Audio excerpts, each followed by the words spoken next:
আসসালামু আলাইকুম। আজকের এই ভিডিওতে আমি প্রেগন্যান্সি বা গর্ভাবস্থার ৩৩ সপ্তাহের আল্ট্রাসোনোগ্রাফির রিপোর্ট নিয়ে আলোচনা করব। এই ৩৩ সপ্তাহ বা থার্ড ট্রাইমেস্টার বা তৃতীয় ত্রৈমাসিকের আল্ট্রাসোনোগ্রাফি রিপোর্টে কি কি বিষয়ে উল্লেখ করা থাকে সেই সম্পর্কে ধারণা দেওয়ার চেষ্টা করব। আশা করছি সম্পূর্ণ ভিডিওটি দেখবেন।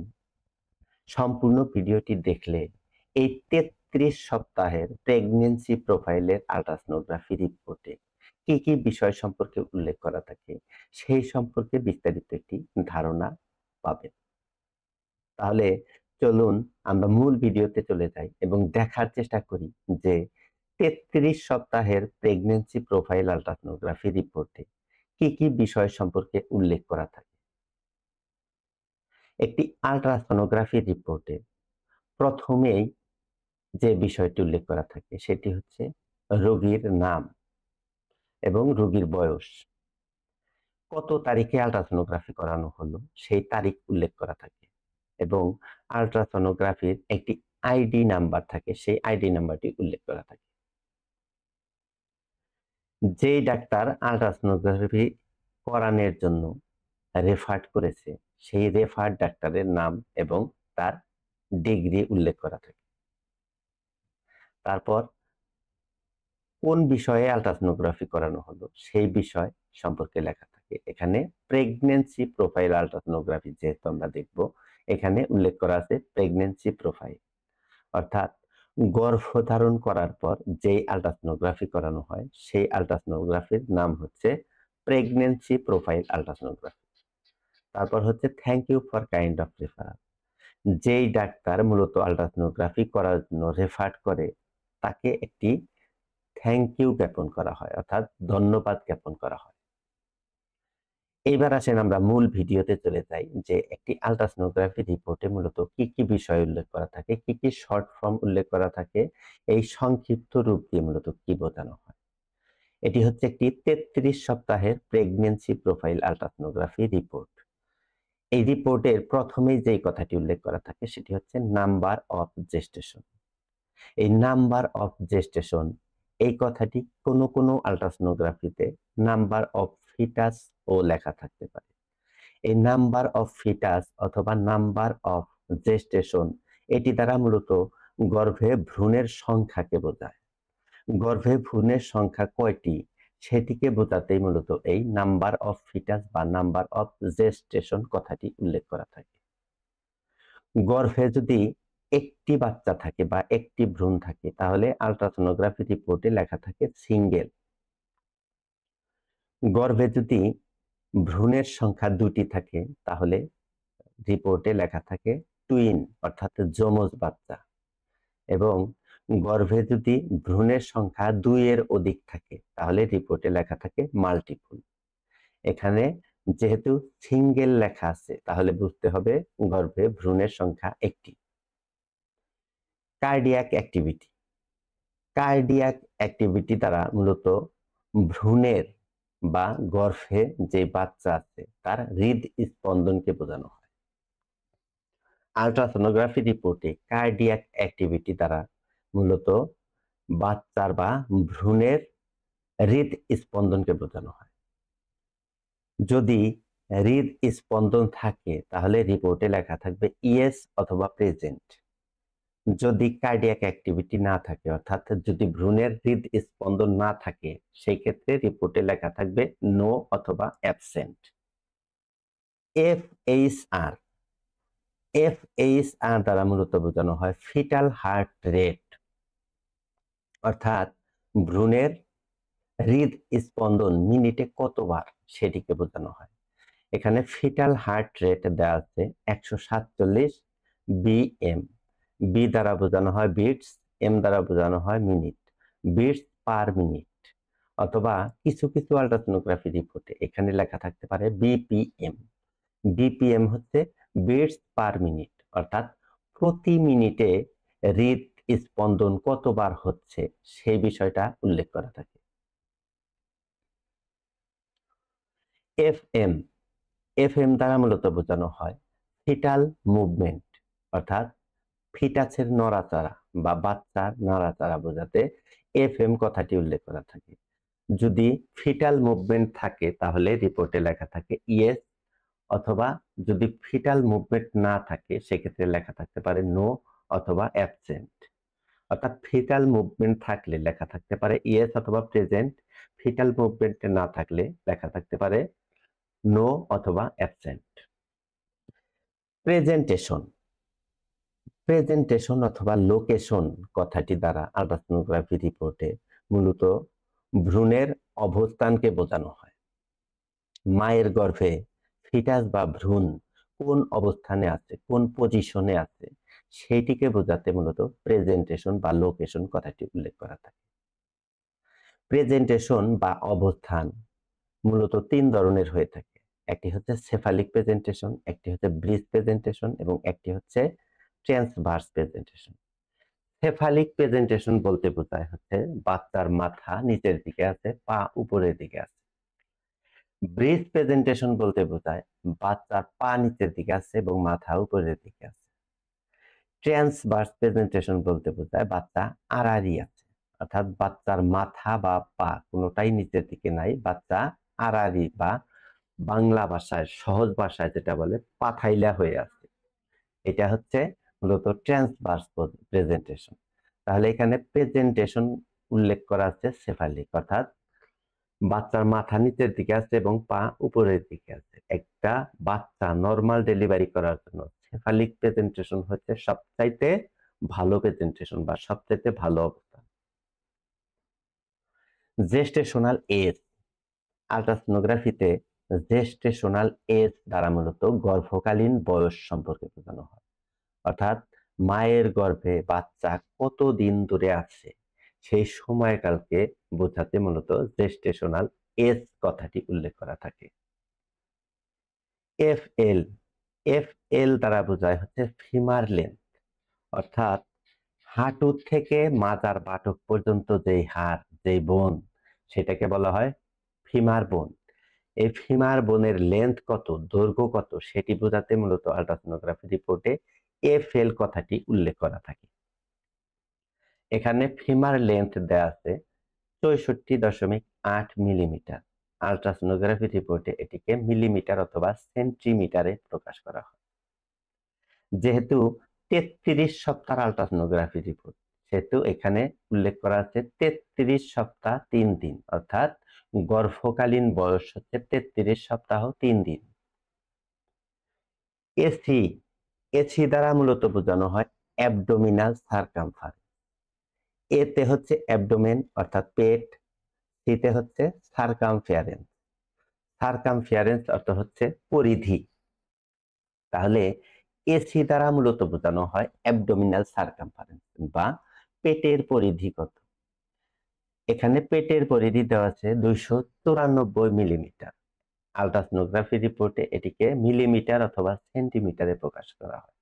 যেহেতু 33 সপ্তাহের আলট্রাসোনোগ্রাফি, এখানে 33 সপ্তাহ 3 দিন, অর্থাৎ গর্ভকালীন বয়স 33 সপ্তাহ 3 দিনের মধ্যে তার অ্যাবডোমিনাল সারকামফারেন্স অর্থাৎ পেটের পরিধি হয়েছে 294 মিলিমিটার।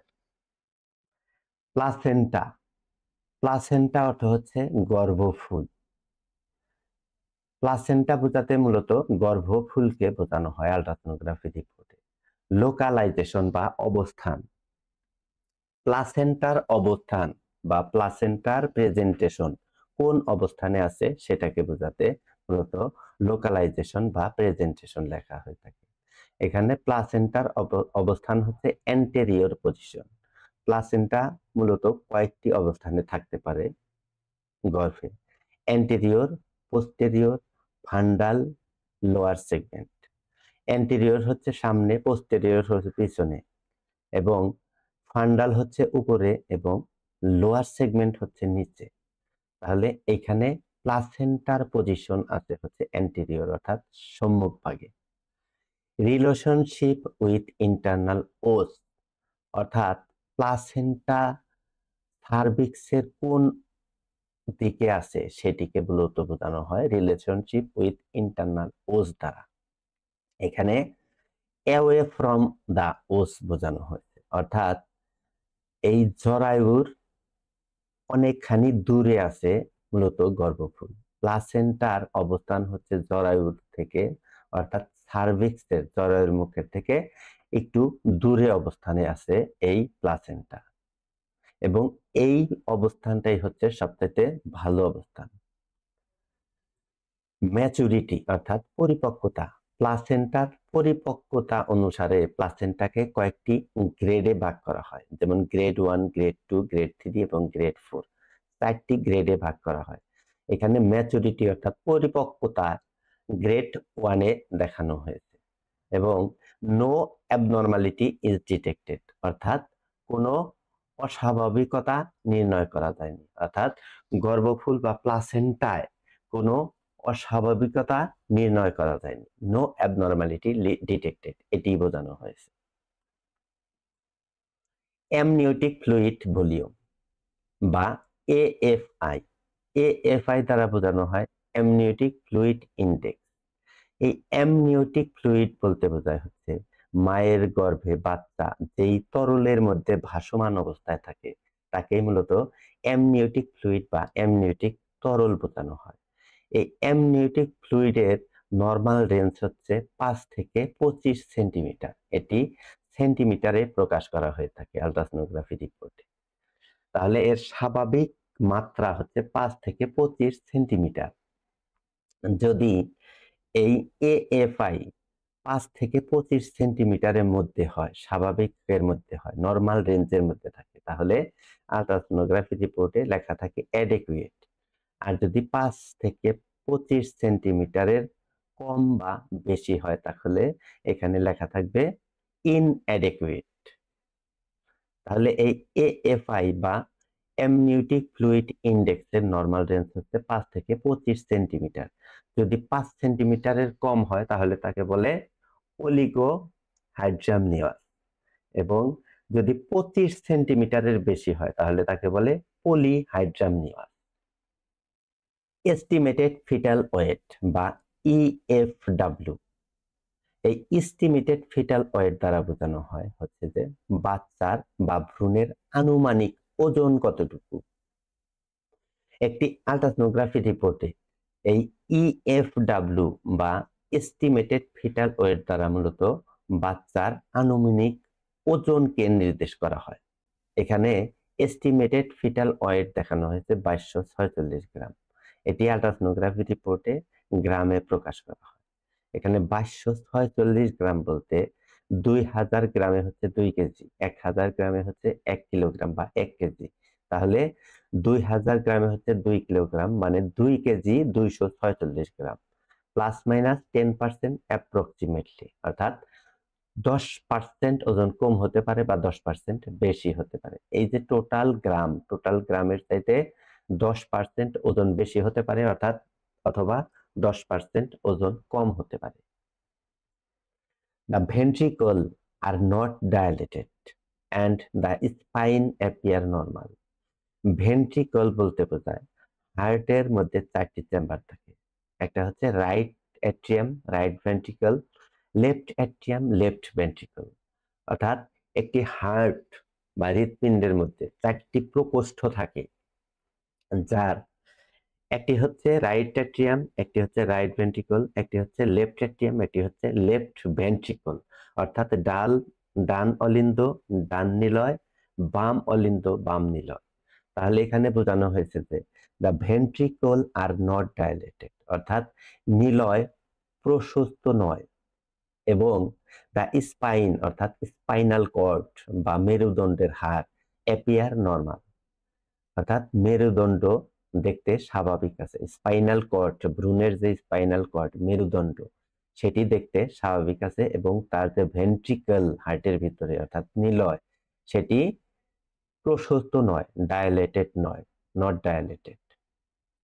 ফিটাল স্টমাক অর্থাৎ ভ্রূণের পাকস্থলী, হার্ট হৃৎপিণ্ড, ইউরিনারি ব্লাডার, ইউ ব্লাডার হচ্ছে ইউরিনারি ব্লাডার, মূত্রথলি, skeletal system, thin, no evidence of ascites, 3 vessels of umbilical cord is well visualized. অর্থাৎ এখানে বোঝানো হয়েছে যে ফিটাস বা ভ্রূণের পাকস্থলী, ভ্রূণের হৃৎপিণ্ড, ভ্রূণের মূত্রথলি অর্থাৎ ইউরিনারি ব্লাডার, স্কেলিটাল এবং সার্বিক সিস্টেম খুব স্পষ্টভাবে দেখা যাচ্ছে এবং নো এভিডেন্স অফ অ্যাসাইটিস অর্থাৎ তার কোথাও কোনো অতিরিক্ত তরল জমা নাই। 3 ভেসেলস, 3টি শিরা of আমলাইকাল cord is oil visualised অর্থাৎ নাভির মধ্যে যে আমলাইকাল কর্ড থাকে তার মধ্যে 3 ভেসেলস, 3টি শিরা খুব ভালোভাবে দেখা যাচ্ছে। অয়েল ভিজুয়ালাইজড খুব ভালোভাবে সদৃশ্যমান। EDD expected date of delivery অর্থাৎ প্রসবের সম্ভাব্য তারিখ 28/3/2025 অর্থাৎ এই গর্ভবতী মায়ের বা এই গর্ভবতী নারীর সম্ভাব্য প্রসবের তারিখ হচ্ছে আল্ট্রাসোনোগ্রাফি অনুসারে 28/3/2025 অর্থাৎ 2025 সালের মার্চ মাসের 28 তারিখে হচ্ছে এর মূলত সম্ভাব্য প্রসবের তারিখ। ইডিডি বলতে বোঝানো হয় এক্সপেক্টেড ডেট অফ ডেলিভারি বা প্রসবের সম্ভাব্য তারিখ। তারপর হচ্ছে কমেন্টস বা মন্তব্য। মন্তব্যের মধ্যে কি লেখা আছে? মন্তব্যের মধ্যে লেখা আছে a case of single alive about 33+ weeks pregnancy with cephalic presentation. এখানে সিঙ্গেল অ্যালাইভ এর মানে হলো গর্ভে একটি মাত্র শিশু রয়েছে। সিঙ্গেল হচ্ছে একটি এবং অ্যালাইভ হচ্ছে জীবন্ত। তাহলে এখানে সিঙ্গেল অ্যালাইভ এর মানে হলো গর্ভে একটি মাত্র শিশু রয়েছে এবং শিশুটি জীবিত আছে। 33 week pregnancy, about 33 week pregnancy, এটি দ্বারা মূলত বোঝানো হয়েছে যে গর্ভধারণের বয়স 33 সপ্তাহ চলছে অর্থাৎ গর্ভকালীন বয়স 33 সপ্তাহ চলছে এই গর্ভবতী নারীর। With cephalic presentation, with cephalic প্রেজেন্টেশনের মানে হলো গর্ভের শিশুটির মাথা নিচের দিকে এবং পা উপরের দিকে আছে। আমি আগেই বলেছি যে সেফালিক প্রেজেন্টেশন বলতে বোঝায় হচ্ছে যে বাচ্চার মাথা নিচের দিকে আছে এবং পা উপরের দিকে আছে। আর যদি ব্রেস্ট প্রেজেন্টেশন থাকে তাহলে পা নিচের দিকে আছে, মাথা উপরের দিকে আছে। আর যদি ট্রান্সভার্স প্রেজেন্টেশন কথাটি উল্লেখ থাকে তাহলে বুঝতে হবে যে বাচ্চা মায়ের গর্ভে আড়াআড়ি ভাবে আছে বা পাথাইলা হয়ে আছে। তাহলে সেফালিক প্রেজেন্টেশন হচ্ছে এটি স্বাভাবিক প্রসব বা নর্মাল ডেলিভারির জন্য সবচাইতে ভালো অবস্থা। এক কথায় এর মানে হলো গর্ভবতী মায়ের গর্ভে 33 সপ্তাহ বয়সী একটি জীবিত শিশু রয়েছে যার মাথা নিচের দিকে আছে এবং পা উপরের দিকে আছে। এএফআই অর্থাৎ অ্যামনিওটিক ফ্লুইড ইনডেক্স অর্থাৎ বাচ্চা যে তরলের মধ্যে ভাসমান আছে সেই অ্যামনিওটিক ফ্লুইডের মান হচ্ছে 11 সেন্টিমিটার।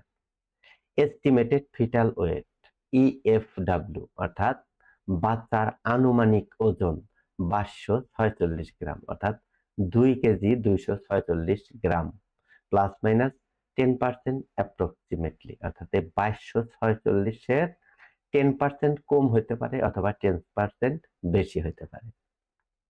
তাহলে এই হলো মূলত 33 সপ্তাহ একটি প্রেগন্যান্সি প্রোফাইলের আল্ট্রাসোনোগ্রাফি রিপোর্ট। আশা করি আজকের এই ডিসকাশন থেকে আপনারা এই আল্ট্রাসোনোগ্রাফি রিপোর্টের শর্ট ফর্ম দ্বারা কি বোঝানো হয় এবং কি বোঝানো হয়েছে এই আল্ট্রাসোনোগ্রাফি রিপোর্ট দ্বারা আশা করি বুঝতে পেরেছেন। যদি ভিডিওটি ভালো লাগে তাহলে ভিডিওটিতে একটি লাইক করবেন, একটি কমেন্টস করবেন এবং অবশ্যই বন্ধুদের সাথে শেয়ার করবেন। ভালো থাকবেন, সুস্থ থাকবেন। সকলের সুস্থতা কামনা করে আজকের মতো এখানেই বিদায় নিচ্ছি। দেখা হবে পরবর্তী কোনো ভিডিওতে। আসসালামু আলাইকুম।